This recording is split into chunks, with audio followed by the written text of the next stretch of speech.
Siapa yang memberikan kemudahan, memberikan kelapangan, kenyamanan kepada orang mukmin dalam satu kesulitan yang dia hadapi, Allah membalas orang tersebut dengan dilapangkan, dimudahkan untuk menghadapi kesulitan atau huru-hara pada hari kiamat.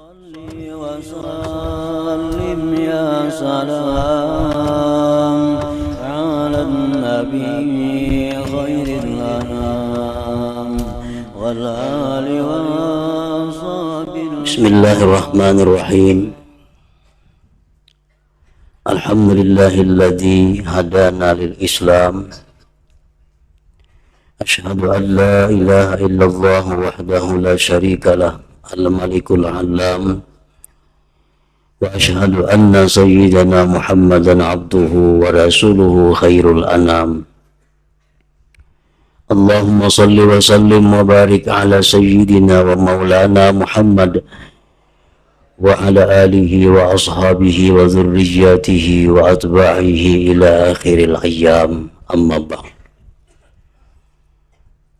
Yang kita hormati dan kita cintai para habaib dan para alim ulama, para muhibbin, hadirin, hadirat, rahimakumullah. Alhamdulillah wa syukrulillah, selalu kita panjatkan kehadirat Allah yang tidak henti-hentinya setiap saat memberikan kita nikmat, memberikan kita anugerah. Salawat dan salam kepada junjungan kita Nabi besar Muhammad sallallahu alaihi wasallam dan kepada seluruh keluarga, para sahabat, zurriyat dan pengikut beliau sampai hari akhir nanti. Para muhibbin rahimakumullah, al-haditsus sadis wassalasun, hadis yang ke-36. An Abi Hurairah radhiyallahu anhu anin Nabi sallallahu alaihi wasallam qala: Man naffasa an mu'minin kurbatan min kurabid dunya, naffasallahu anhu kurbatan min kurabi yaumil qiyamah. Wa man yassara ala mu'sir yassarallahu alaihi fid dunya wal akhirah. Wa man satara musliman satarahu Allah fid dunya wal akhirah. Wallahu fi auni al-'abdi ma kana al-'abdu fi auni akhihi. Wa man salaka tariqan yaltamisu fihi 'ilma sahhalallahu lahu bihi tariqan ilal jannah.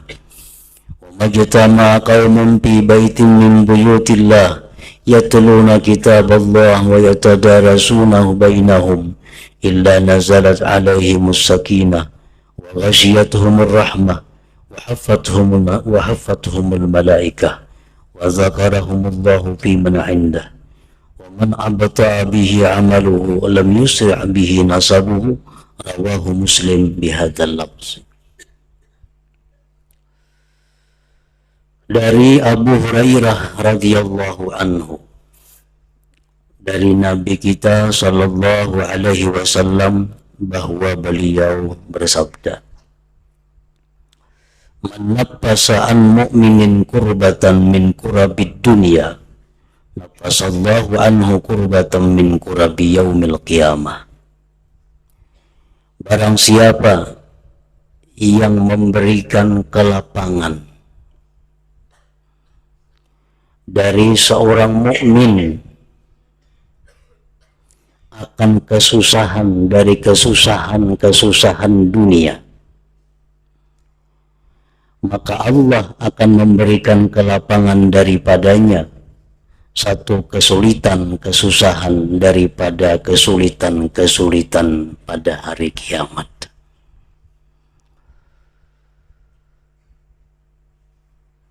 Siapa yang memberikan kemudahan,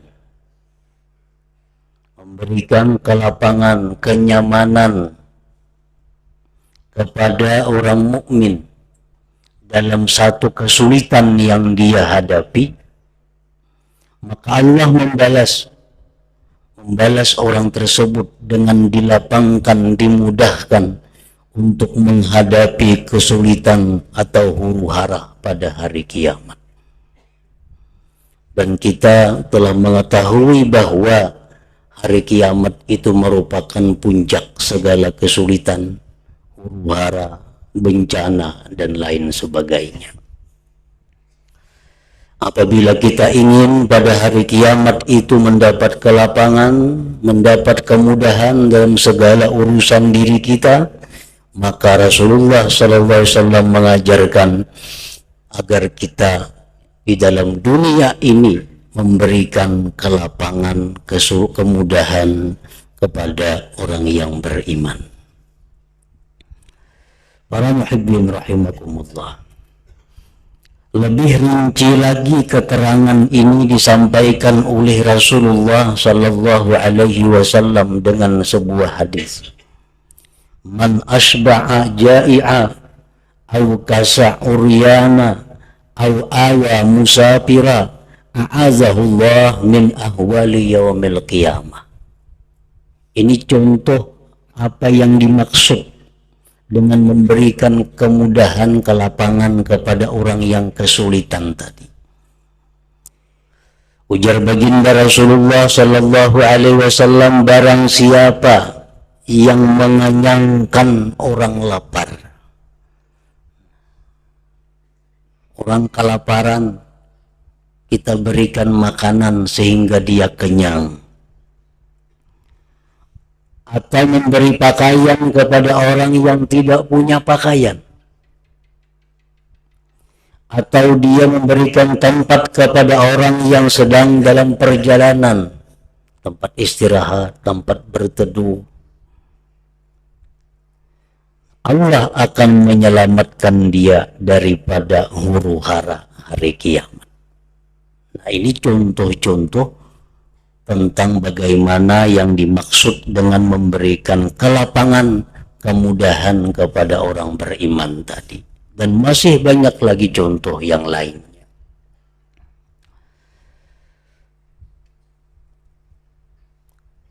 Di sini Rasulullah hanya menyentuhkan 3.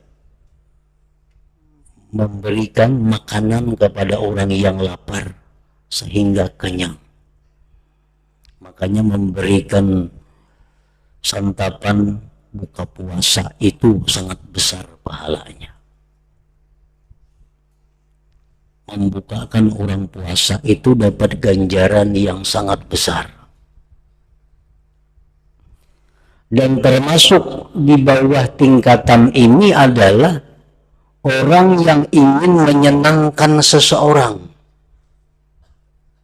Orang hendak makan gaduh-gaduh umpamanya, kita beri makan dia gaduh-gaduh, nah sehingga dia mendapat kenyamanan. Nah ini termasuk dalam hadis ini, walaupun di bawah tingkatan daripada memberikan makanan secara umum. Orang hendak nasi sup, kita berikan hidangan nasi sup sehingga orang menjadi lapang, orang menjadi senang, menjadi gembira. Nah ini termasuk. Kada akan sia-sia. Allah di akhirat nanti akan membalas dengan memberikan kemudahan, kelapangan. Memberikan pakaian kepada orang yang tidak punya pakaian.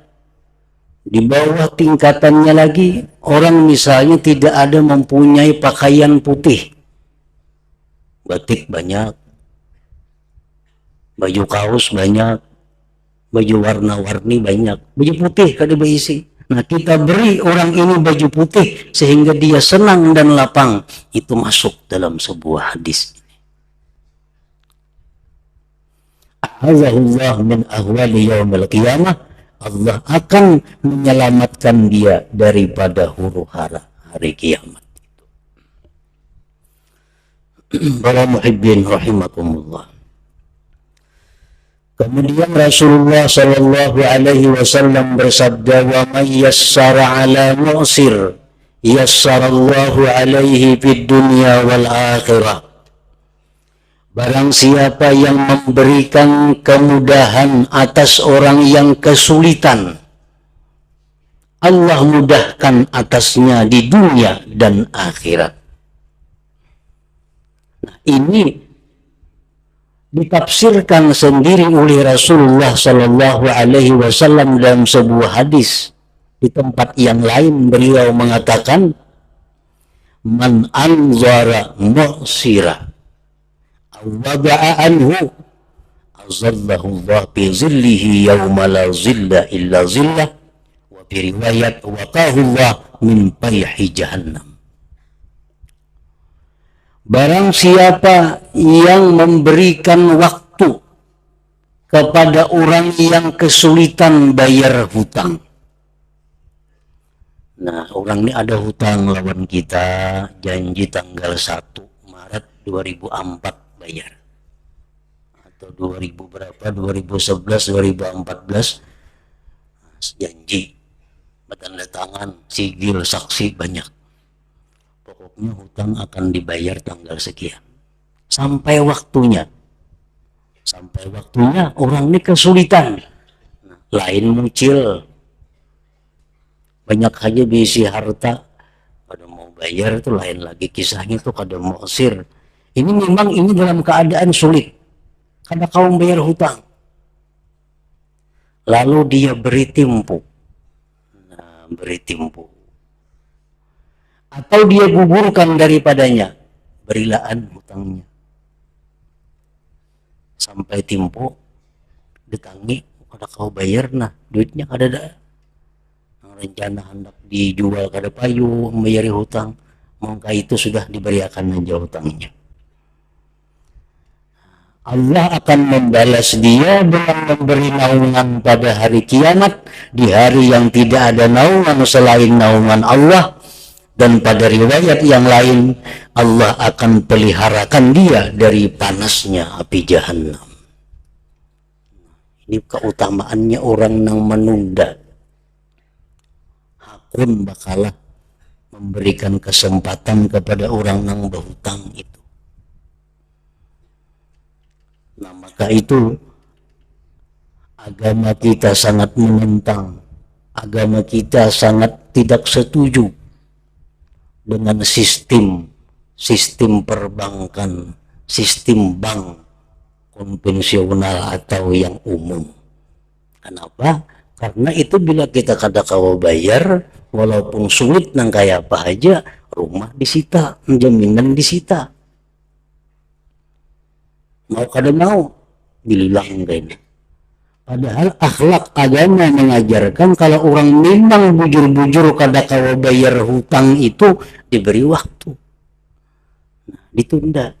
Kalau perlu dijatuhkan, digugurkan hutangnya, dianggap punahan.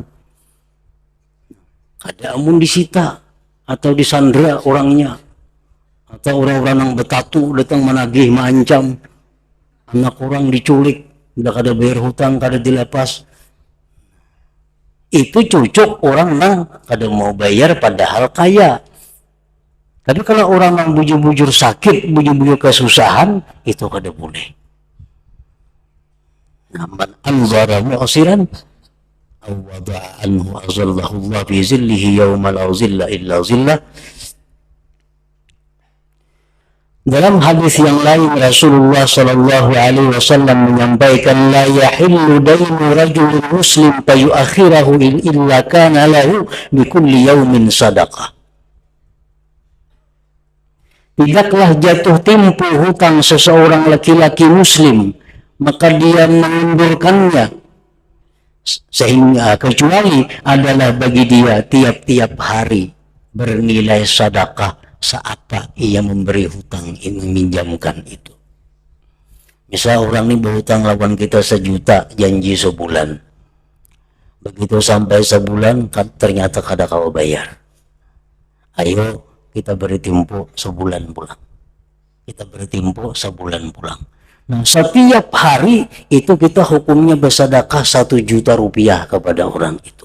Pahalanya diberi Allah Subhanahu wa ta'ala. Sehari kita bersedekah 1 juta, sehari bersedekah 1 juta, sampai tempo di mana kita menunda memberikan waktu kepada orang tersebut untuk mengusahakan melunasi hutangnya.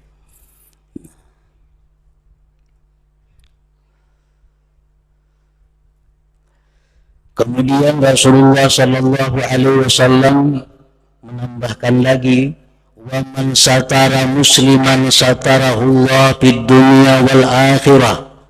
Barang siapa yang menutupi keaiban seseorang muslim, Allah akan menutupinya keaiban dia di dunia dan di akhirat.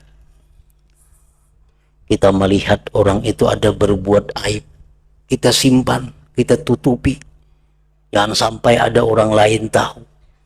Nah, tindakan kita itu dibalas Allah, bahwa kita segala aib, cacat buruk kita disimpan oleh Allah, tidak ada seorang pun yang mengetahui, baik dunia atau akhirat.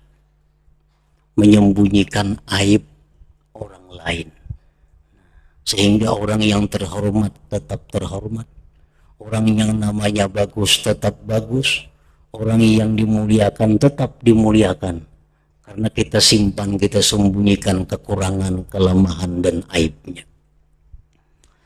Para muhibbin rahimakumullah, di dalam kitab Al-Jauharatul Lu'lu'iyah disebutkan salah seorang aulia Allah Subhanahu wa taala bermimpi ditemui Rasulullah Sallallahu Alaihi Wasallam. Dan mimpi itu Rasulullah mengatakan kepada seorang wali ini, pergilah engkau ke tempat atau ke negeri Fulan. Untuk apa wahai Rasulullah? Cari di situ seseorang yang bernama ini bin ini bin ini bin ini. Kalau hitam bertamu, ya Nabi sampaikan kepada dia bahwa dia adalah kawanku di dalam surga. Baligh annahu rafiqi fil jannah. Sampaikan kepada dia bahwa dia itu kawanku di dalam surga. Nah, siang hari berangkat si wali ini menuju kampung negeri yang ditunjuk oleh Rasulullah Sallallahu Alaihi Wasallam tadi. Begitu sampai di tempat itu ditakunakan, mana di sini Fulan bin Fulan, ditunjukkan orang tuh rumahnya. Didatangi, sampai di rumah naik bertemu dengan Fulan itu. Dilihat Fulan ini biasa-biasa aja. Kada pinak orang ahli ibadah kada jua, orang penuntut ilmu benar kada jua, artinya biasa-biasa. Lalu si wali ini bertanya kepada Fulan itu, wahai Fulan, apa ada amal engkau? Apa ada perbuatan engkau yang mungkin itu dicintai, disukai oleh Rasulullah Sallallahu Alaihi Wasallam? Nah, jadi si laki-laki ini menyatakan, apa ada? Oh, ada satu, mungkin ini. Begitu aku kawin di siang hari, malam pertama itu biniku melahirkan, beranak. Bini, anak siapa? Orang malam pertama rame, bini beranak.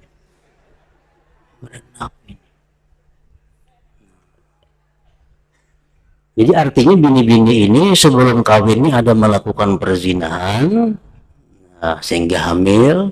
Pas malam pengantin, malam pertama itu beranak. Nah, jadi si laki-laki ini berpikir kayak apa supaya jangan supan. Nah, jangan supan. Si bini-bini ini jangan supan, kalau warganya jangan supan, orang jangan tahuan, namun tetap baik. Begitu subuh, si laki-laki ini pulang ke masjid. Anak menghalus tadi dibawa ke masjid. Kaum belum buka masjid lagi, subuh benar tulat. Anda ke masjid, bawa anak menghalus tadi dibawa, diandak di halaman masjid. Andak ke halaman masjid. Akhirnya orang datangan, subuh, tumbur, anak siapa ini? Nah, anak siapa ini? Ini orang buang anak nih. Ribut orang jemaah subuh. Lalu jar laki-laki ini kekumpulan, Pian ulun angkat jadi saksi sama anak bahwa anaknya ulun aja mah ragunya. Ya orang kampung ragu sih anak kampung nih bapak juga. Ini bawa boleh si laki-laki jadi pulang ke rumah.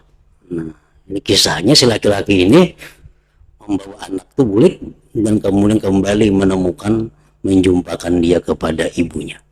Nah, ini sampai kejadian itu ada seorang pun yang tahu bahwa si perempuan itu adalah sudah hamil, sudah batianan waktu nikah itu dan melahirkan anak ini. Mungkin itu ada perbuatanku ujar laki-laki itu yang menyenangkan Rasulullah Shallallahu Alaihi Wasallam, yaitu menyembunyikan aib keluarga. Nah, menyembunyikan aib keluarga itu merupakan sesuatu yang sangat besar nilainya di sisi Allah. Jangan dibuka keaiban kula itu, apalagi keaiban mintuha, jangan dibuka-buka. Keaiban kuitan, keaiban ipar, sembuhan ditutupi agar menjadi keluarga yang baik, keluarga yang bernama baik, yang bercitra tinggi. Disimpan keaiban mereka, seperti contoh laki-laki ini. Nah, kemudian si wali tadi mengabarkan bahwa aku mimpi Rasulullah datangi Ikam, nyampaikan kepada Ikam bahwa Ikam adalah kawan sidin di dalam surga itu. Berkat apa? Berkat satrul uyub, berkat menyembunyikan keaiban orang lain. Wallahu fi auni al-abdi ma kana al-abdu fi auni akhihi. Kemudian Rasulullah SAW melanjutkan sabda beliau bahwasanya Allah Ta'ala itu pada menolong hambanya selama adalah hamba itu pada menolong saudaranya. Di waktu kita berusaha untuk membantu hamba-hamba Allah, nah di saat itu kita sendiri lebih dulu sudah mendapat pertolongan Allah.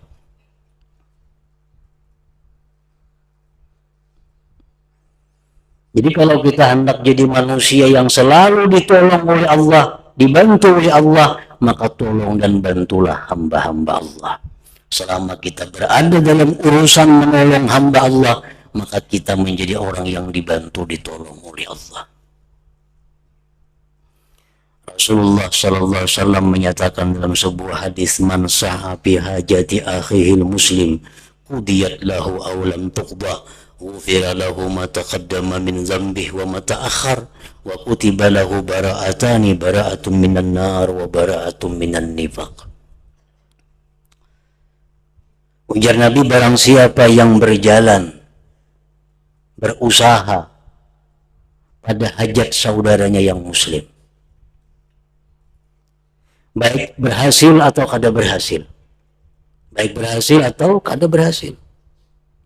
diampuni bagi dia dosa-dosa yang lalu dan dosa-dosa yang akan datang, dan ditulis bagi dia dua keselamatan, selamat daripada api neraka dan selamat dari sifat kemunafikan. Ini hanya sekali kita menolong, membantu hajat orang muslim. Misalnya orang muslim ini ada mau hutangi si Pulan bin Pulan, hendak menagih minyak kada wani atau supan. Nah, disuruhnya kita tolong bang bantu nah si Ano tuh ada hutang tagihakan, kalau punya mau bayar lawan nikah. Nah, tulak kita ke sana, tulak.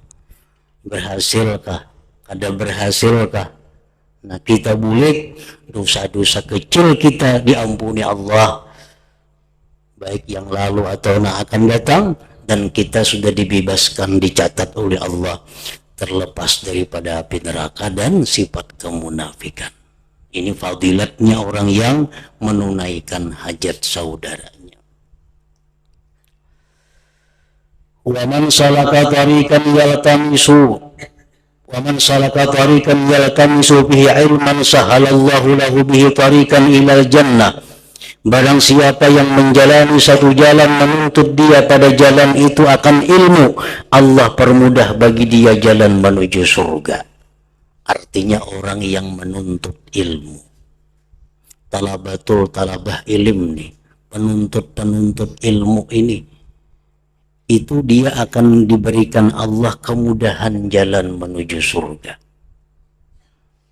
Diberikan jalan kemudahan untuk menuju surga. Karena surga ini sulit, karena ini barang yang sangat mahal, dikelilingi dengan duri-duri dan macam-macam yang menyakitkan.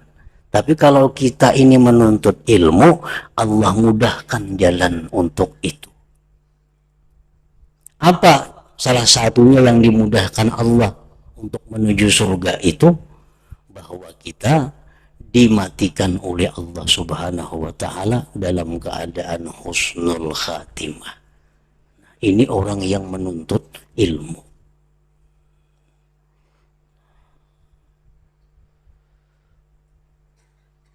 Apakah kita termasuk orang yang menuntut ilmu atau kita masuk orang kadang menuntut ilmu, itu hanya Allah yang tahu. Nah, pokoknya bila kita ini dalam ilmu Allah, kita ini orang yang menuntut ilmu, sudah kita akan mati husnul khatimah.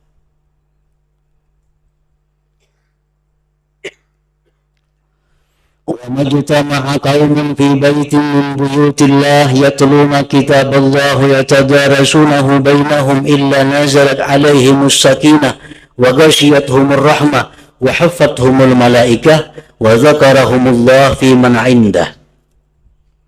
Tidak berhimpun satu kaum di masjid-masjid daripada masjid-masjid Allah, mereka membaca Al-Quran, mendaras, mempelajari hukum-hukum Allah, melainkan turun atas mereka ketentraman. Ketentraman. Kalau kita di rumah pikiran kada karuan, di rumah gelisah, tolak ke masjid, duduk i'tikaf, baca Quran, sesurah atau seapa membaca, Allah akan memberikan ketenangan. Waghashiyatuhumur rahmah, dan meliputi akan mereka rahmat Allah, dan meliputi akan mereka oleh malaikat. Selama kita di masjid, selama kita membaca Al-Quran, malaikat-malaikat itu selalu memintakan ampun kepada Allah terhadap kita. Ya Allah, ampuni ini orang, hapuskan dosa-dosanya. Selama kita berada di masjid, mendaras, membaca atau mempelajari hukum-hukum Allah. Wa zakarahumullah fi man 'indah, dan Allah menyebut namanya pada orang-orang yang di sisi Allah daripada arwah muqaddasiyah, daripada para malaikat-malaikatnya. Nah, disebut oleh Allah, Fulan bin Fulan di masjid membaca kitabku, Fulan bin Fulan di masjid membaca hukum-hukumku, Fulan bin Fulan di masjid membaca zikir dan sebagainya. Allah sebut nama kita di tengah-tengah arwah muqaddasiyah, di tengah-tengah malaikat yang dimuliakan Allah. Jadi pengajian, tadarus Quran, kumpulan berzikir, itu yang paling baik di dalam masjid duduk. Paling baik di dalam masjid, lain lawan nang di halaman, apalagi di Kartak itu lain. Ada jadi buat di sini saya berzikir di Kartak dapat rahmat adalah ada kalau hadisnya. Nah, hadisnya mengatakan siapa duduk di masjid Allah, ada di strat Kartak, ada di halaman, ada, yang dapat ini ketenangan, dapat rahmat, dimintakan ampun malaikat, disebut-sebut namanya oleh Allah di hadapan kekasih-kekasihnya. Itu orang yang berkumpul di masjid daripada masjid-masjid Allah. Jadi ada kelebihan khusus daripada yang di luar masjid. Jadi jangan disalahkan mulik di pengajian bertambah kalut pikiran. Maka jur berzikiran itu baik. Mulik duduk di Kartak, apakah dia bertambah kalut? Jika di masjid itu dijamin oleh Rasulullah akan diberi ketenangan, ketentraman.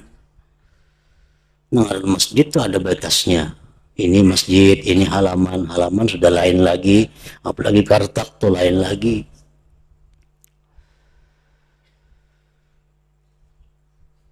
Wa man abta'a bihi amaluhu lam yusri' bihi nasabu. Barang siapa yang lambat dengan amalnya, maka tidaklah mencepatkan dengan dia ulih keturunannya. Artinya apa? Bahwa keturunan yang baik, keturunan yang saleh itu akan berfaedah kepada seseorang, akan berfaedah kepada dia apabila dia itu beramal dan beribadah kepada Allah Subhanahu wa taala. Akan memberikan nilai tambah daripada orang-orang yang keturunan yang biasa atau keturunan-keturunan yang tidak saleh. Orang-orang yang keturunan saleh ini kalau dia mau beramal, kalau dia mau beribadah, kalau dia mau menuntut ilmu, dia akan lebih cepat dibanding dengan orang-orang yang keturunan biasanya. Hadis riwayat Muslim bihadzal lafzi, dengan ini lafaz. Nah, kemudian hadis yang ke-37.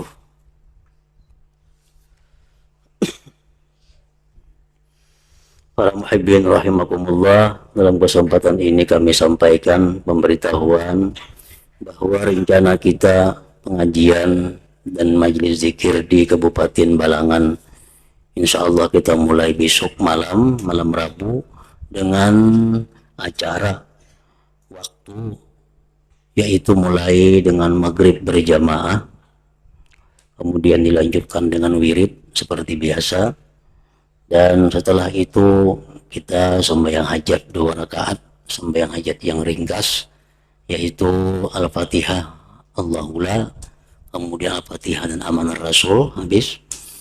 Nah, sembahyang hajat yang ringkas 2 rakaat, kemudian menunggu Isya, sedikit waktu ada kita baca, kita gunakan untuk membaca maulid Syekh Muhammad Al-Azabi. Nah, kemudian Isya dan jam 8 kita mulai ratib, dimulai dengan tahlil seperti kita di sini, dimulai dengan tahlil, ratib, dan pengajian insyaallah taala. Mudah-mudahan Allah selalu mengumpulkan kita, menghimpunkan kita dalam kebaikan dan takwa, dan di akhirat bersama-sama dengan Rasulullah sallallahu alaihi wasallam bi sirrin nabi wa alihi wa bi sirril Fatihah. Ar-Rahmanir-Rahim, Maliki yaumiddin, iyyaka na'budu wa iyyaka nasta'in.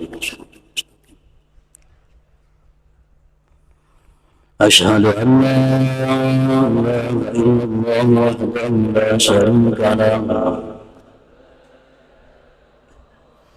وأشهد أن سيدنا محمدا عبده ورسوله لا إله إلا الله نستغفر الله لا إله إلا الله نستغفر الله لا إله إلا الله نستغفر الله لا إله إلا الله ونتوب إلى الله لا إله إلا الله محمد رسول الله صلى الله عليه وسلم ويا أيها الرجل منه شفاعة صلوا عليه وسلموا تسليما اللهم صل وسلم